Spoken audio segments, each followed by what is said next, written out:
Hello there, welcome to this edition of Global Business Africa. In the next half hour, we'll make a speed run through all the key business news stories you need to know about from across the African continent. Here's what we have lined up for you tonight. It's all going down in the gutter. Egypt is cancelling economic agreements with Turkey. We'll be looking at plans for the construction of a huge Trans-Asia rail line that will feature the APEC 2014 forum in Beijing. And minting millions from paint and a brush. We'll have the story of an Ethiopian artist from the diaspora.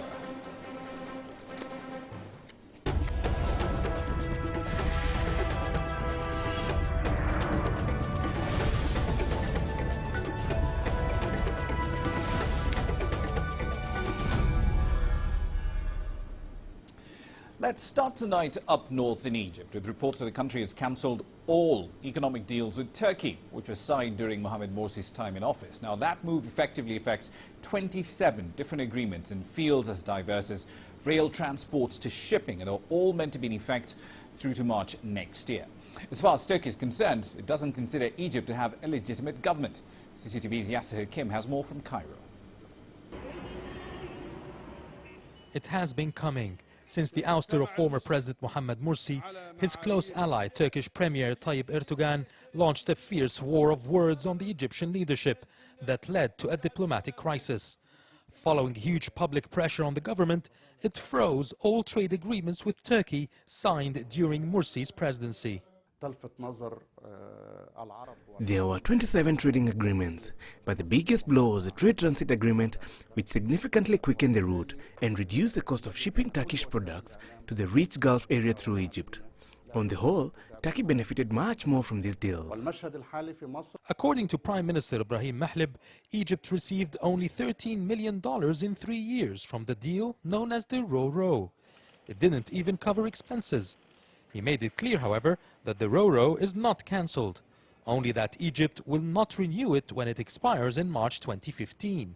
Trade had tripled to $5.5 billion in 3 years, but mostly in Turkey's favor. The recent cancellations do not cover Turkey's free trade zone and the free trade agreement signed in 2010. The effects are minimal on us because the agreements gave us more facilities and leverage to push Turkish products in the Egyptian market. We fear that Turkey retaliates by withdrawing investments. This will be a big blow to our economy. Nearly 52,000 workers are employed in about 300 Turkish-owned companies in Egypt.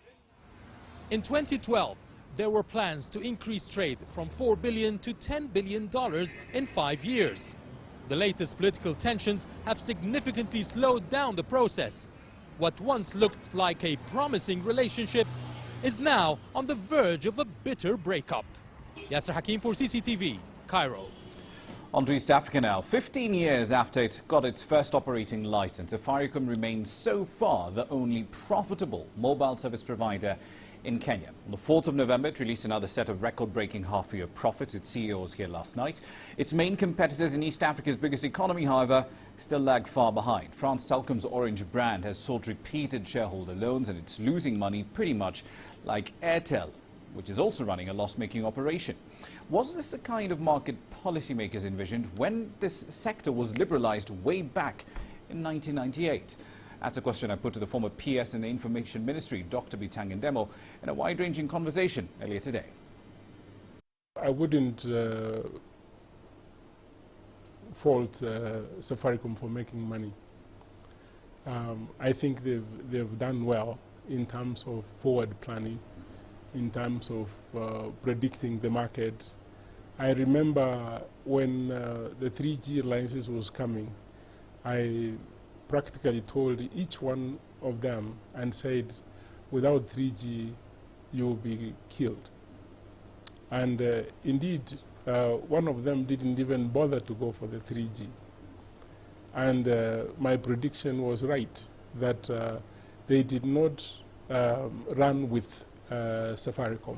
Let's focus on data for a moment, especially with regard to 4G networks. Yes. At some point, the government wanted to build one single open access network that that individual mobile service providers could now buy capacity on. Yes. But that plan has gone pretty much nowhere. We What were happened? at very advanced stages of doing it. And this is what it was actually looking forward many years ahead, Yeah. which you are actually going to see it happen without necessarily the government pushing it. If you see what's happening in Africa, most operators are letting go their infrastructure and having one mega infrastructure provider where they ride on and provide the services. This was the thinking we had very long time ago when we were trying to push for shared infrastructure. But most people kept on saying, oh, it won't happen, it won't work. What was the reaction from the industry players? Was it that these four mobile phone companies did not trust government and did not trust No, each they other? trusted government. We actually advertised who wanted to be part of it. Government has no money to invest. What we were trying to do was to champion a new innovative ways of sharing the resources. Because in the days to come, Yeah. that is what is going to happen. The differentiator is data. But Yes, if that, yeah. we all agree the differentiator is data. Yeah. That's where the future consumption and revenues will Yes, come from. But yeah. now that we've seen Safaricom pull out from the LTE project, and now they're saying, Bob Collymore was here last night, and he argued that, look, we're going to go ahead and build our own 4G network, and we should have it out and about in the market in the next 12 months. We actually delayed. The government delayed that. Safaricom was one of the major players in the 4G rollout. And that was the greatest opportunity for every player to be at the same level.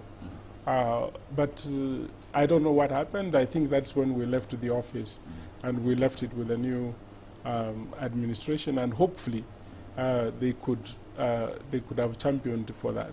Given the financial problems that Orange is currently having, still bleeding money, they asked for an equity injection from their shareholders a while back, should the national fiber optic projects be removed from their purview? When we were building the national fiber optics, Telkom Kenya had not been sold. It was wholly owned by the government. And so we terminated the fiber in Telkom buildings. You would have to provide like 2 billion to move those terminations out in order to create an independent network. I think the arrangements, there is nobody who is complaining at the moment that they are not accessing the broadband. Yeah. I think it's politics around that Telkom is not doing well. We should remove the fiber optics from there.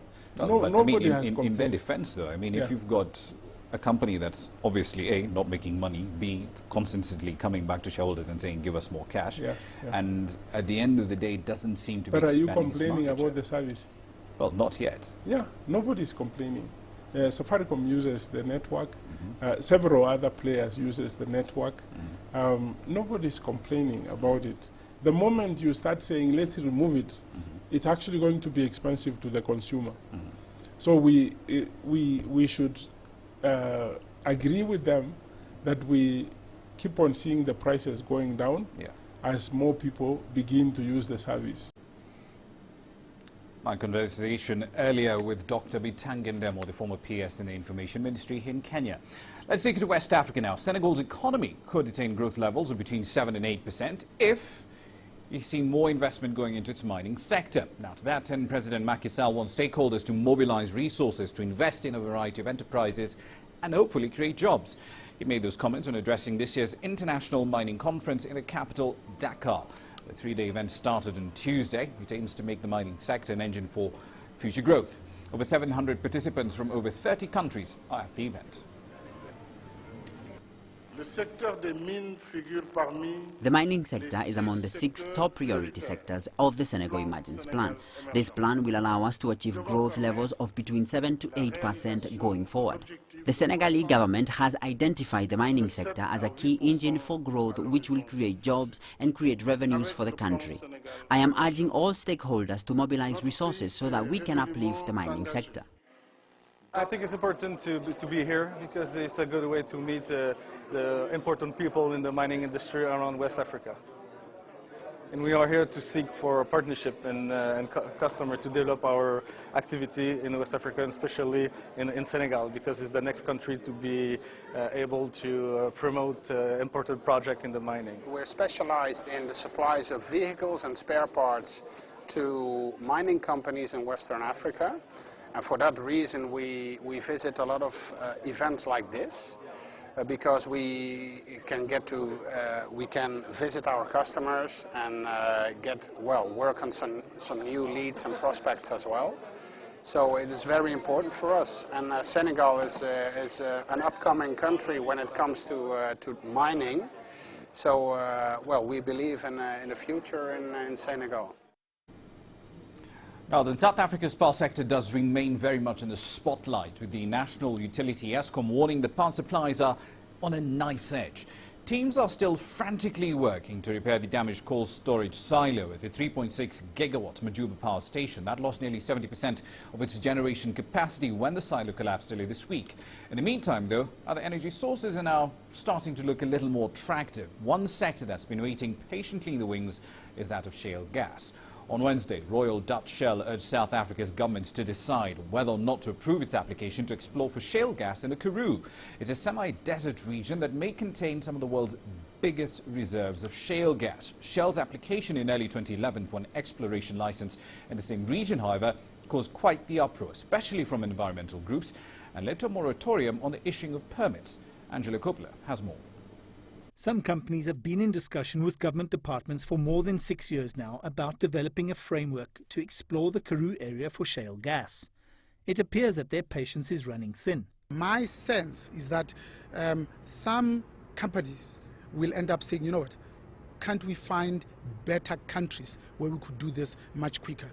The investment is now going to Mozambique, to Namibia, where it is perceived that maybe the ease of doing business is slightly better. A major concern for all players in the shale gas sector is that there is no definitive research about what is actually underground. We cannot, on the basis of modeling only, assess whether the rocks under the Karoo will produce enough gas and in commercial quantities.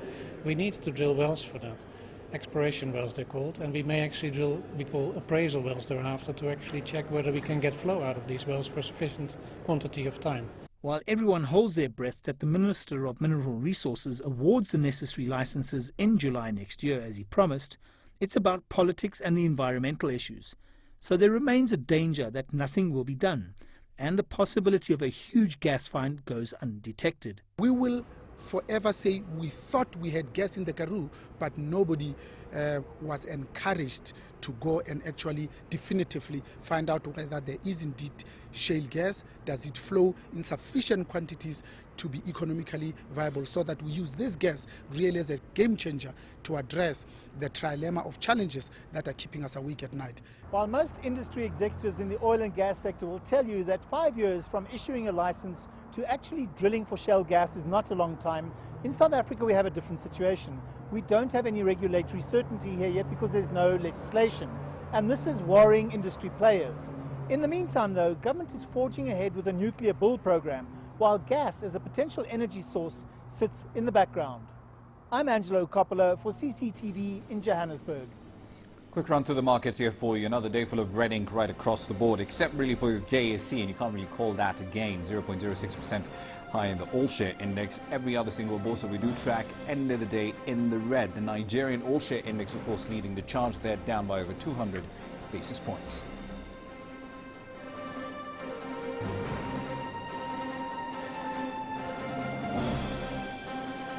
When we come up next, Kenya's president has unveiled a cashless payment system for the largely untaxed and chaotic Matatu sector.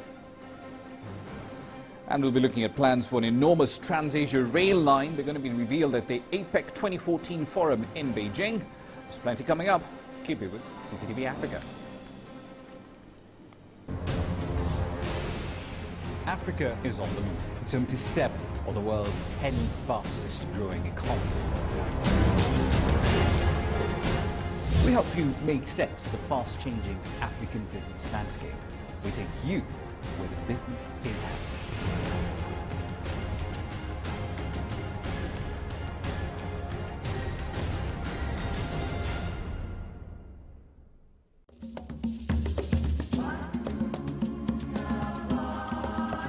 effects of the austerity measures are evident and were expected. Egyptians, however, seem to be patient about it. But El-Sisi told government he wants to control the prices promptly before people's patience runs out.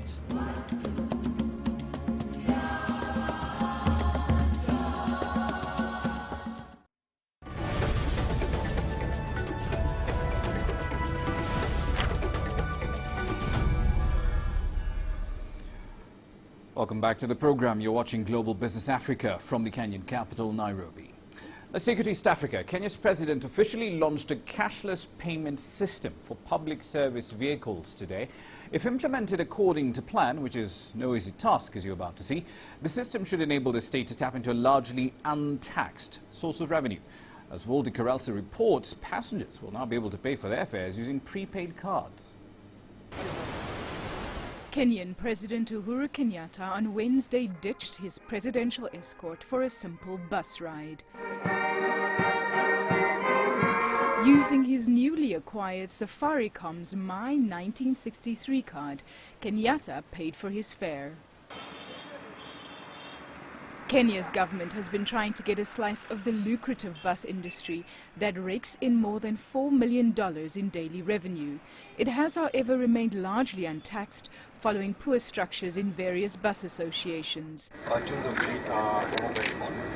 The launch of the cashless payment system will not only enable the Kenya Revenue Authority to tax the sector, but also provide an accountability system that will increase passenger safety. The public service transport sector is key in delivering our national social economic development, and it is also a major contributor to our GDP. The sector is also critical to the development of all other sectors of the economy. This sector is therefore too important to be left to ad hoc, uncoordinated, and chaotic leadership. It is important for us in government to engage the sector and enable it mobilize into a progressive, organized and profitable industry by bringing together all its stakeholders in constructive collaboration. President Kenyatta acknowledged that the public service vehicle sector was a major contributor to the country's gross domestic product and was too critical to be left to uncoordinated leadership. The formation of SACCOs in the PSV sector has provided a platform for engagement between government, financiers, investors in the public service transport industry, and this has placed the sector at a vantage point to support our national development aspirations. Progress is accelerated with every additional step. Progress never turns back. The changes in the public transport industry over the years point to a sector looking forward to efficiency, profitability, safety, and customer satisfaction never before witnessed in the Matatu sector.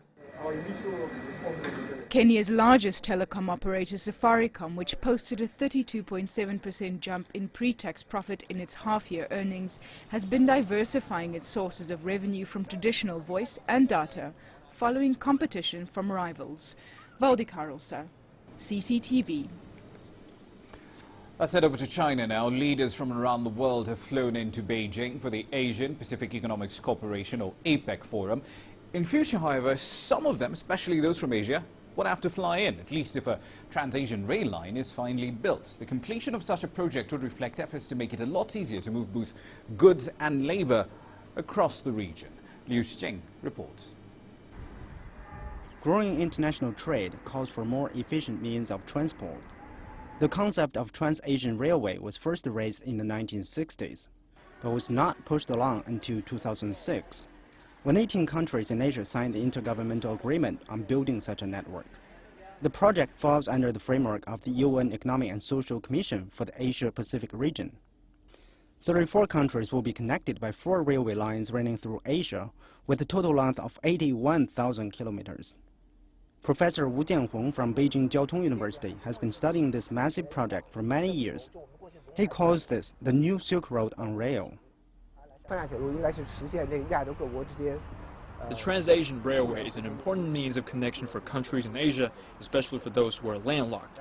After completion, this network will play an important role in promoting trade and connection between ports in East Asia and the markets in Central and Western Asia. so balancing the Asian economy as a whole. The benefits can be seen from those lines already in operation. In 1992, China built the second Eurasia Continental Bridge stretching from its eastern port city Lianyungang to Alatau Pass in its northwestern region of Xinjiang. The freight volume jumped from 2 million tons in 1996 to 16 million tons in 2012. The number of containers rose tenfold from 20,000 to over 200,000. But since so many countries are involved in this massive Trans-Asian network, the road ahead won't be as straightforward. There are many challenges for building this network, such as political will, foreign relations, technical standards, as well as financial support. All these factors could become barriers, so scientific studies on the economic and financial problems are needed. There should be also an intergovernmental framework to ensure a smooth execution of the project and safe operation after completion. For all those challenges, progress is being made step by step. In Yunnan province, 3 lines are under construction to link China with ASEAN countries. These all start from Kunming and end at Singapore City, while running through the capital cities of 5 other ASEAN countries. Once completed, they will serve as major channels facilitating cross-border freight in East Asia. Despite the progress so far, there's still much more to be done. The Trans-Asian Railway network will not be fully functional until all countries involved finish building their parts of it. The APEC meeting in Beijing is a big opportunity to push that project a step further. Liu Xinqing, CCTV, Beijing. Now then, unlike Egypt and Libya, Tunisia's transition since 2011 has been comparatively mild. It's gained the most liberal constitution in the Arab world. It's held its first free and fair elections, parliamentary elections rather, in its history. And in a matter of weeks, it will be electing a new president. Now, there has been a dramatic improvement in security in recent months as well. With the political groundwork laid, transforming the country's troubled economy is now the key concern. Yasmin Ryan has more on What's Hot tonight. Like many Tunisian companies, this company that specializes in software products and IT system management is struggling to expand to its full potential. By many measures, Synopsys is rather successful. It's headquartered here in Tunisia's Technology Park and has subsidiaries in Germany and France. Most of Slim Ben Yedda's 120 employees are Tunisian. But Tunisia suffers from weighty bureaucracy and tight controls that can hamper international trade. The biggest challenge is mainly in the partnership with between public and private sector. Till now, it's not yet good developed. Some laws regarding how to select the service company are not very doesn't fit to our activity as IT in the IT sector. Many are hoping that the recent political changes, Tunisia just held its legislative election, means that the future government will carry out long-delayed reforms. Economists insist too that it's long overdue for politicians to turn their full attention to the economy. The potential of Tunisia is to be growing enough to have jobs for all the newcomers on the job market, which means growing at least at 6.5% to 7.5% a year. Tunisia has been growing at 2.5% to 2.8% a year, which is unacceptable. There are already some positive signs. After the legislative election, the stock market has rebounded. These past 4 years, Tunisia has suffered from very low consumer confidence. We'll be seeing in the coming weeks and months whether this confidence has come back. International funders are putting considerable pressure on Tunisian authorities to implement far-reaching reforms, and the 2 leading political parties have agreed on liberalizing economic policies. These reforms are going to take time. They have initiated them, and the next government will have to continue.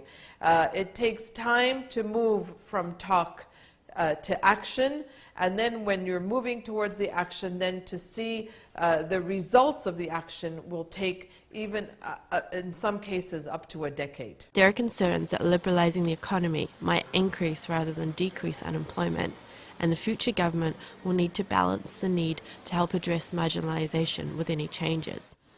It could be a very delicate balancing act indeed. Yasmin Ryan, CCTV, Tunis, Tunisia.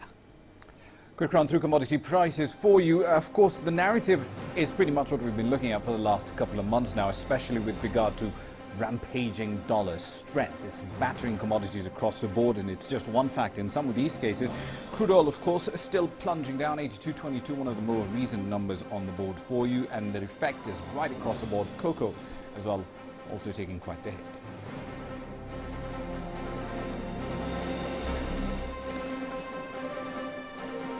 When we come back, we'll be looking at the business of art through the story of an Ethiopian artist from the diaspora who's minting millions.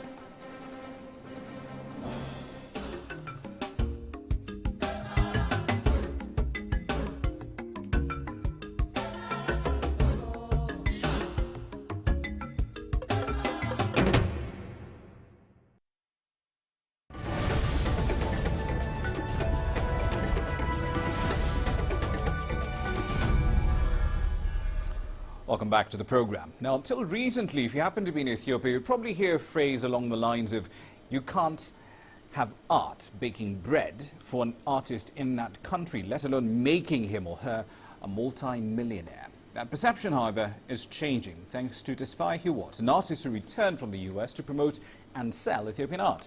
Some critics, however, remain unconvinced. They argue the exclusivity of the industry is at risk. On the menu at this restaurant is not only good food, but also a variety of art for sale. The Makush Art Gallery restaurant in Ethiopia's capital, Addis Ababa, is an ambient eating space with a display of works from budding artists. You see, I can't always go home for lunch, so I eat here often. I have bought a lot of art from this place too, to decorate my house and business space in Aswa. I have a lot of art in the reception and bar of my hotel there. I also have a lodge in Tigray, and I have a collection there of a lot of historic paintings. The man behind this concept is Tesfaye Hiwot. Hiwot lived in the United States for 27 years, where he owned a restaurant, an art gallery, and a club.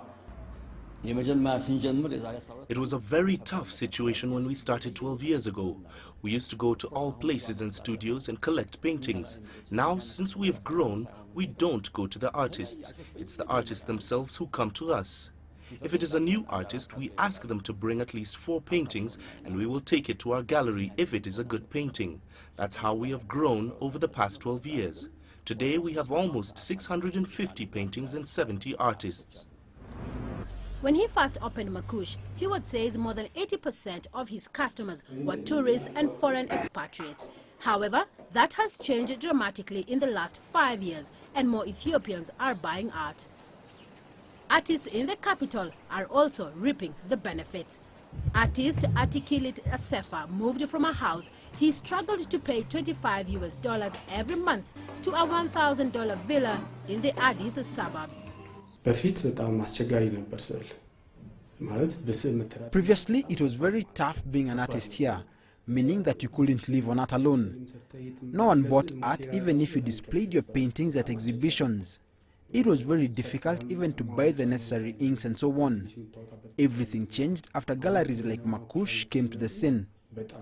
The average price of a painting at the gallery is $300, but there are cheaper options for as low as $60, and the more expensive pieces are up to $750. Hiwot says during tourist peak seasons, they can sell up to 250 paintings a month. Celestine Caronay, CCTV.